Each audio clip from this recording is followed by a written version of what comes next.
అందరికీ నమస్కారం. ఇవాళ మరో కథతో మీ ముందుకు వచ్చాను. కథ పేరు గంతకు దగ్గ బొంత. శుభలేఖలు ఇస్తూ మా అబ్బాయి పెళ్ళి అని చెప్పేసరికి రాజా మొహంలో దాగని ఆశ్చర్యం. అది నేను ఊహించినదే. మా అబ్బాయికి పెళ్ళి కావటం అసంభవం అని భావించిన వాళ్ళలో రాజా ఒకడు. మొహాన నవ్వు పులుముకుని చాలా సంతోషం అన్నాడు. వివరాలు అడిగాడు. చెప్పాను. నేను వచ్చేస్తుంటే గంతకు దగ్గ బొంత అని అతను అనడం నాకు వినిపించింది. చెప్పొద్దు, నాకు సంతోషం కలిగింది. మరికొంతమందికి శుభలేఖలు ఇచ్చి స్కూటర్ మీద ఇంటికి చేరా. భారతి ఎదురొచ్చింది. మా కొలీగ్స్కి శుభలేఖలు ఇచ్చేశాను. రేపటి నుంచి ఇద్దరం కలిసి చుట్టాలని పిలుద్దాం అంది మొహం ఇంత చేసుకుని. నాకంటే 1000 రెట్లు సంతోషపడుతోంది భారతి. స్నానం చేసి మెట్లెక్కి పైకి వెళ్ళి నా పడక కుర్చీలో కూర్చున్నా. నా ఇంటి డాబా నా పాలిట బృందావనం. తాతల నాటి పడక కుర్చీ నాకు స్వర్గం. దశమి చంద్రుడు వెన్నెల చెమ్ముతున్నాడు. కోశాక మిగిలిన సన్నజాజులు పరిమళాలని వెదజల్లుతున్నాయి. పెళ్లి కోసం ఇంట్లంతా పెయింటింగ్ చేయించానేమో మెరిసిపోతోంది. కిందంతా సందడిగా ఉంది. ఈ రోజు కోసం ఎన్నాళ్లుగానో ఎదురు చూస్తున్నాను. ఒక దశలో నేను నా కొడుక్కి పెళ్లి చేయగలనా అని భయపడ్డాను. మాది చాలా పేద కుటుంబం. తాతయ్య గారికి చిన్న ఉద్యోగం, పెద్ద సంసారం, వచ్చే పోయేవాళ్ళు, తిని తినక రోజులు గడపటం నాకు బాగా గుర్తే. నా 10వ ఏట తాతయ్య హఠాత్తుగా చనిపోయారు. ఆ ఉద్యోగం మా నాన్నగారికి ఇచ్చారు. గవర్నమెంట్ ఉద్యోగం అన్న మాటే కానీ జీతం తక్కువే. తండ్రి పోయిన ఏడాదిలోగా పెళ్లి చేస్తే మంచిదని మా చిన్న మేనత్త పెళ్లికి బంధువులను సాయం అడిగి క్లుప్తంగా ఆ శుభకార్యం గట్టెక్కించారు. ఆ తర్వాత కూడా నాన్న అమ్మ అతి కష్టం మీద బండి లాగుతూ బాధ్యతలు తీర్చుకున్నారు. మేము 3 పిల్లలం. 2 అక్కలు, నేను. పెద్దక్కయ్యకి పుట్టుకతోనే కాలు కొంచెం కుంటుతూ నడుస్తుంది. దానికి పెళ్ళి కాలేదు. 3 చదువుకున్నాం. 3కి ఉద్యోగాలు వచ్చాయి. చిన్నవే అయినా అదృష్టం బాగుండి 3కి గవర్నమెంట్ ఉద్యోగాలే. చిన్నక్కయ్యకు పెళ్లి చేసి పంపించాం. నాన్నగారు పోయారు. నేనే ఇంటి పెద్దను అయ్యాను. నాకు సంబంధం కుదిరింది. చిన్నక్కయ్య వైపు బంధువులే. భారతి నా జీవితంలోకి అడుగుపెట్టింది. తాను గవర్నమెంట్ ఉద్యోగం చేస్తున్నా ఏమాత్రం భేషజం లేకుండా మాతో కలిసిపోయింది. ముఖ్యంగా అమ్మకు తల్లో నాలుకలాగా ఉండేది. సుఖంగా రోజులు గడిపేశాను. మాకు 2 మగపిల్లలు. 2 బుద్ధిగా చదువుకున్నారు. పెద్దవాడు శ్రీకర్ MBA, చిన్నవాడు శ్రీవత్స బీటెక్ ఆఖరి ఏడు.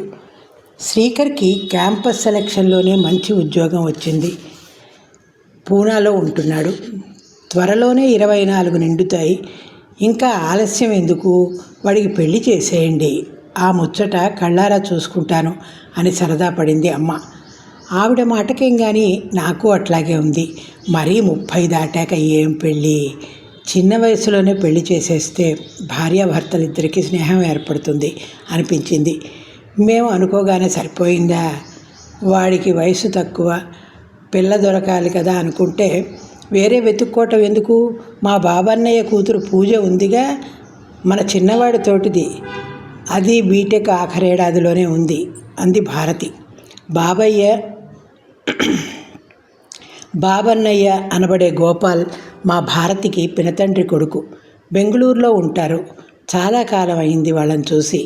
ఫోన్లో మాట్లాడటం కంటే స్వయంగా వెళితే బాగుంటుంది అనుకుని నేను భారతి వెళ్ళాం. వాళ్ళు మమ్మల్ని చందాలు అడగడానికి వచ్చిన వాళ్ళని చూసినట్టు చూస్తుంటే వెళ్ళిన వాళ్ళం వెళ్ళినట్టే తిరిగి వచ్చేసాం. ఆ తరువాత అయిన వాళ్ళ సంబంధం అంటూ మరో 3-4 చోట్ల ప్రయత్నించాం. కానీ ఎవరికంటికి ఆనలేదు. మేము మా లెవెల్ చాలలేదు వాళ్ళకి. పోనీ బయట సంబంధమే చేయాలని 4గురికి చెప్పాను. నా మిత్రుడికి బంధువు రాజా పెళ్లి సంబంధాలు కుదిర్చే వృత్తిలో ఉన్నాడని తెలిసి మా వాడి వివరాలు ఇచ్చి వచ్చాను. ఒక్క సంబంధం వస్తే ఒట్టు.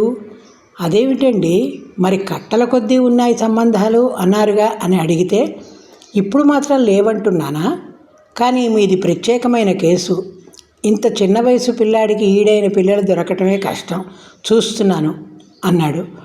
మరో నెల పోయాక ఫోన్ చేస్తే ఒకటో రెండో వచ్చాయి కానీ వాళ్ళ లెవెల్కి మీరు ఆనరు అన్నాడు. అంతకుముందు 1,00,000 సార్లు ఆ లెవెల్ విషయంలోనే చాలా మాటలు పడాల్సి వచ్చింది. అప్పుడు దులిపేసుకున్న పిల్లవాడి పెళ్ళికి అది ఒక సమస్య అవుతుందని మాత్రం ఊహించలేదు.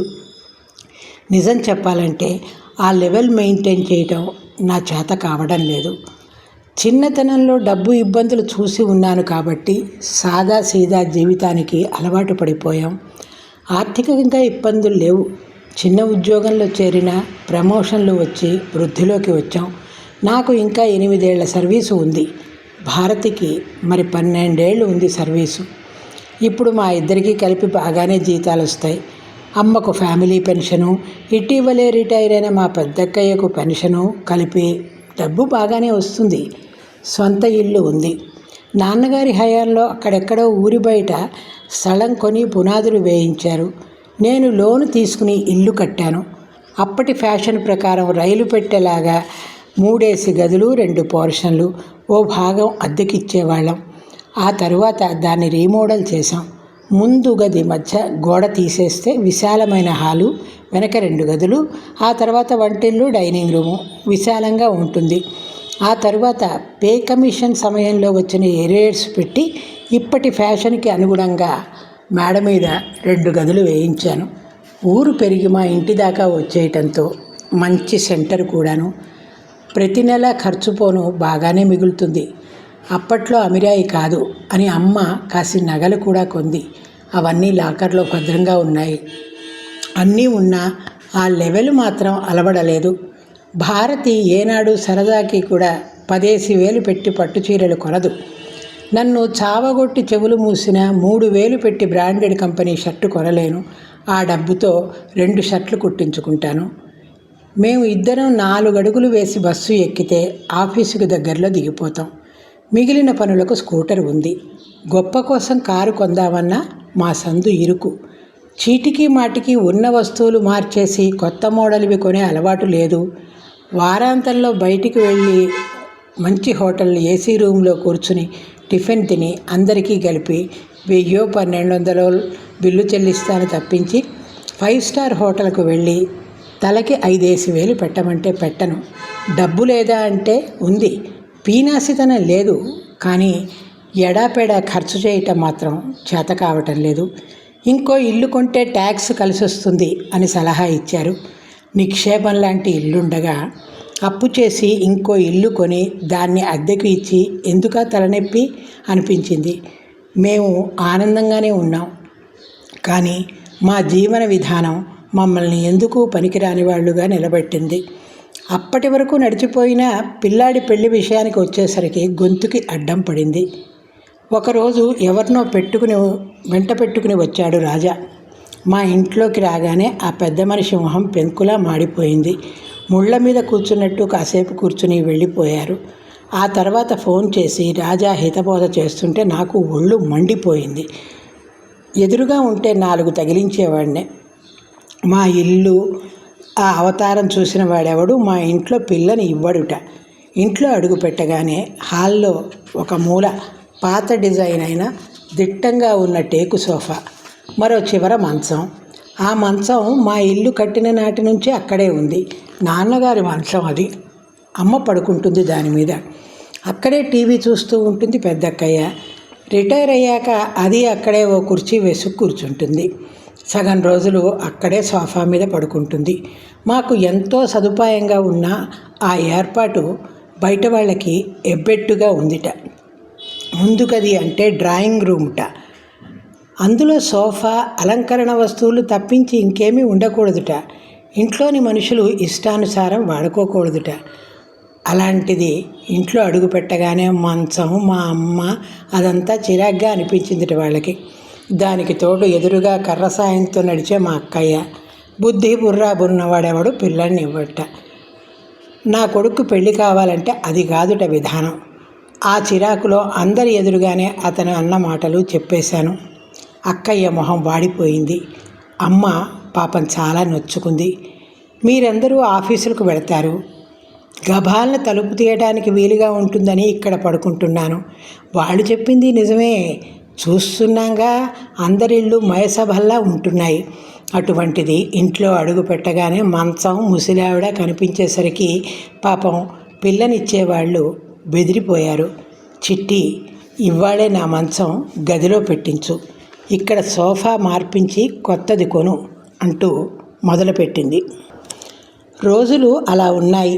అత్తామామ ఉంటేనే వద్దు బాబోయ్ అనుకుంటున్న ఈ రోజుల్లో మేమిద్దరం కూడాను, చిట్టి, ఇన్నాళ్ళు నాకు ఉద్యోగం కాబట్టి కలిసి ఉన్నాం.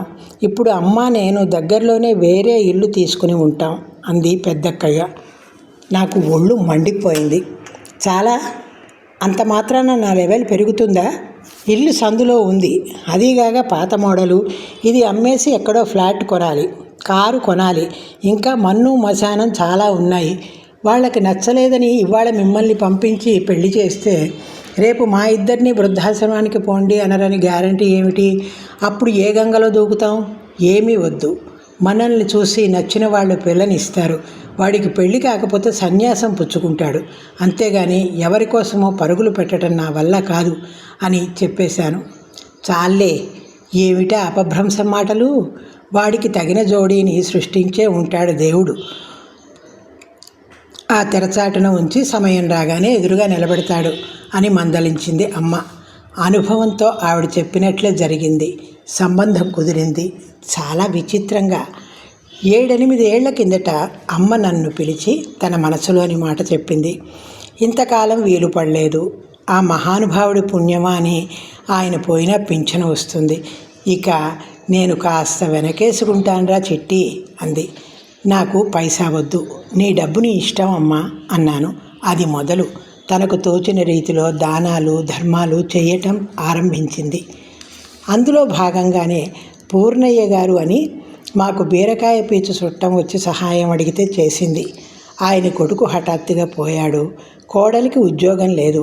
మనవడు మనవరాలు చదువుకుంటున్నారు. ఎవరి ద్వారానో అమ్మ గురించి తెలిసి వచ్చి అర్థించారు. అమ్మ నెలకు ఇంత అని 2 ఏళ్ళు సాయం చేసింది. వాళ్ళు గట్టెక్కారు. ఆయన కోడలు ఇంటి వద్దే ఉండి పచ్చళ్ళు గట్రా అమ్మి కర్రీ పాయింట్ నడుపుతోంది. పిల్లలిద్దరూ చదువు ముగించి ఉద్యోగాల్లో చేరారు. పరిస్థితి చక్కపడగానే వచ్చి అమ్మకు నమస్కారం చేసి, మేము గట్టెక్కామమ్మా, ఇక మాకు వద్దు, మరెవరైనా అవసరంలో ఉన్నవారిని ఆదుకోండి అని చెప్పి వెళ్ళారట. ఆ తర్వాత కూడా పండగలకి భార్యని కోడల్ని వెంట పెట్టుకుని అమ్మ దగ్గరికి వచ్చి చూసి వెళుతూ ఉండేవారు పూర్ణయ్య గారు. ఒకరోజు ఏదో పని మీద ఇటు వచ్చి మా ఇంటికి వచ్చారు. వస్తూ మనవరాల్ని వెంట పెట్టుకొచ్చారు. ఎప్పుడూ లేనిది ఆవేళ అమ్మ ఫోన్ చేసి, త్వరగా రండి నువ్వు కోడలును, ఓ ముఖ్యమైన విషయం మాట్లాడాలి అని తొందర పెట్టింది. వచ్చేసాం. పూర్ణయ్య మనవరాలు, పేరు శ్రావణి. చక్కగా ఉంది పిల్ల.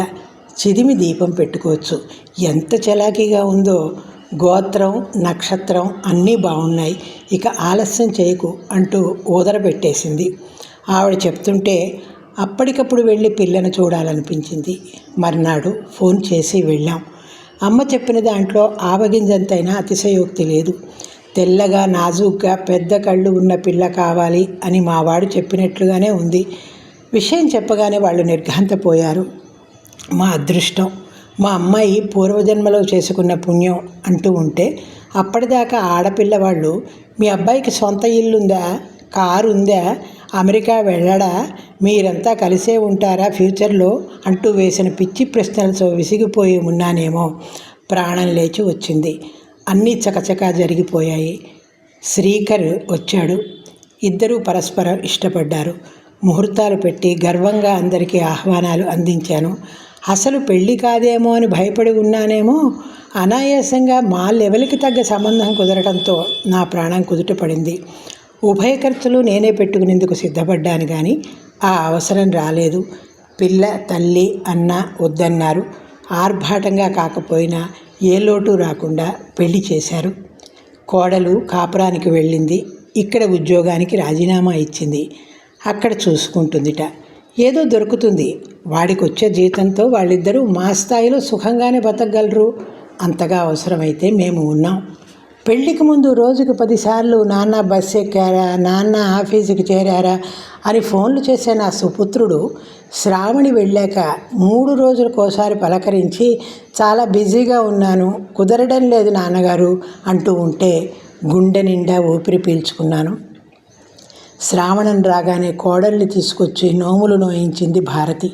మాకు ఆడపిల్లలు లేని లోటు తీరిపోయింది. ఆడపిల్ల నట్టింట తిరుగుతూ ఉంటే ఆ కళ వేరు. అటువైపు నుంచి పుల్లలు పెట్టేవాళ్ళు లేరు. వాళ్ళ పాలిట మేము దేవుళ్ళం. శ్రావణ మాసం అవగానే దిగాడు నా సుపుత్రుడు. ఉద్యోగం రాగానే బామ్మని తనతో తీసుకువెళ్తానంటే నేనే వద్దన్నాను. కొత్త ఊళ్ళో ఆవిడకి తోచొద్దు, నీ పెళ్ళయ్యాక తీసుకెళ్ళు కావలిస్తే అని దాటేశాను. ఆ మాట పట్టుకుని ఆనాటి కైకమ్మలా గుర్తు చేశాడు. నాకు దిగులు వేసింది. అమ్మని వదిలి నేనేనాడు ఉండలేదు. వద్దు అని గట్టిగా చెప్దామనుకుంటూ ఉండగానే వాడేం నూరిపోశాడో శ్రావణి అందుకుంది. అమ్మమ్మ గారిని తీసుకువెడతాం మామయ్య గారు, నాకు సాయంగా ఉంటారు అని గారంగా అడిగేసరికి కాదనలేకపోయాను. వాడి సంసారం చూడాలని ఉంది అని ప్రయాణమైంది అమ్మ.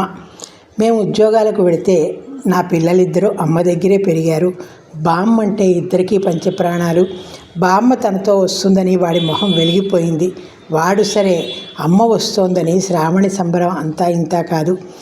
విమానంలో కళ్ళు తిరగవు, గదిలో కూర్చున్నట్టే ఉంటుంది, నేను ఉంటాగా మీ పక్కనే అని ధైర్యం చెప్తూనే ఉంది. మీరు ముగ్గురు కూడా రండి అన్నది. కానీ అందరం కట్టకట్టుకుని ఎందుకు, మాకు సెలవులు దొరకవు, ఇంకోసారి వస్తాం అని చెప్పాను. ప్రయాణం రోజున అందరం ఎయిర్పోర్టుకు వెళ్ళాం. ఆడపిల్లలు పెళ్లి చేసుకువచ్చిన మర్నాడు నుంచి మొగుడి ఇంట్లో వాళ్ళ పొడగిట్టక మొహం మొటమొటలాడించుకుంటూ తిరుగుతున్న ఈ రోజుల్లో మొగుడి బామ్మను అపురూపంగా తన ఇంటికి తీసుకువెడుతున్న కోడలు దొరకటం సామాన్యమా? మనసులోనే ఆ దేవుడికి ఒక నమస్కారం చేసుకున్నాను. ఈశ్వర, ఇంకొక్క మారు ఇలాగే దయ చూసావంటే నిన్ను తలుచుకుంటూ కాలం గడిపేస్తాను అని వేడుకున్నాను. ఏమిటా పరధ్యానం, అటు చూడండి అంది భారతి. దూరంగా శ్రావణి అమ్మ చేతులూపుతున్నారు. పసిబిడ్డని ప్రాంలో కూర్చోబెట్టినట్టుగా అమ్మను వీల్చైర్లో కూర్చోబెట్టారు. అమ్మ వెంటనే అపురూపంగా వెళుతోంది మా కోడలు. ఆ దృశ్యం చూసి నా కళ్ళు చెమర్చాయి. ఈ జన్మకి ఈ అదృష్టం చాలు, ఏదో గంతకు తగ్గ బొంత. ఇదండి కథ. ఈ కథ మీకు నచ్చితే లైక్ చేయండి, సబ్స్క్రైబ్ చేయండి. ఉంటాను మరి, మీ పొత్తూరి విజయలక్ష్మి.